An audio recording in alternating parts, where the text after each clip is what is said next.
Well, I made this template for doors that only need 2 hinges, top and bottom, but you can make one for 3 hinges, or heavy doors even sometimes use 4. First you cut the perimeter of the hinge and then clean out the middle.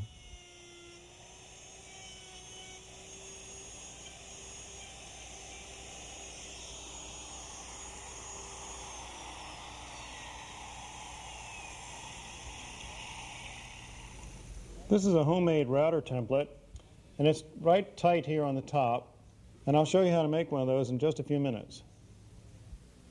The router bit leaves a round corner, and I'm using square cornered hinges. So first of all, I'll cut away the fuzz, and then cut across the grain and with the grain so that it doesn't split.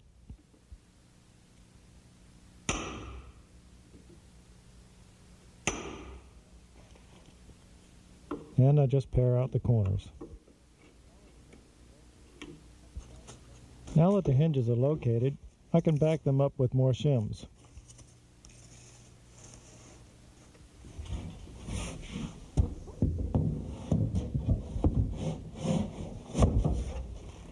Well, this is a door bench, and it's made out of framing lumber, and it's really easy to make.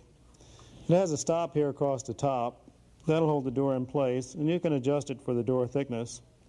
These rails across the bottom are adjustable so you can use different sized doors. There's a compartment on each end, and it's lower than the top, so your tools will be out of the way. There's a plywood bottom, which makes the frame more rigid, and it's open on the end, so you can sweep out all the sawdust and debris. The middle compartment is for you. You just climb in there and grab the rails and walk away with it.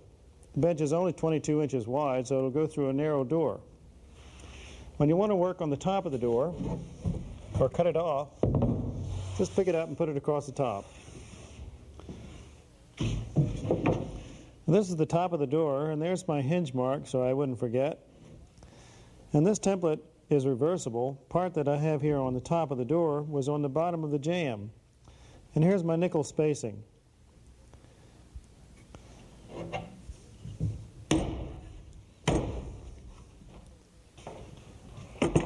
Well, this is how this hinge template works. This is called a template guide, and it's bigger than this 1/2-inch bit. You make your cutout pattern, and that fits through there like that. You follow the outline, and the bit does the cutting. Well, cutting this mortise is just the same as it is on a jamb, except here I have the advantage of gravity. Cut around the outside, then I clean out the center.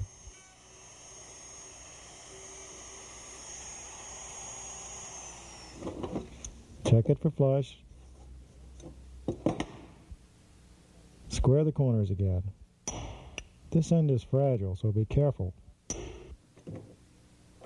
And now mark the location of the screws. And then punch them with a nail set just off center towards the closed side.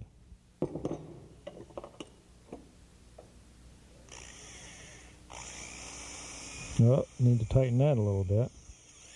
You should always drill pilot holes for screws, especially in dense wood like this, so the screws won't split it out.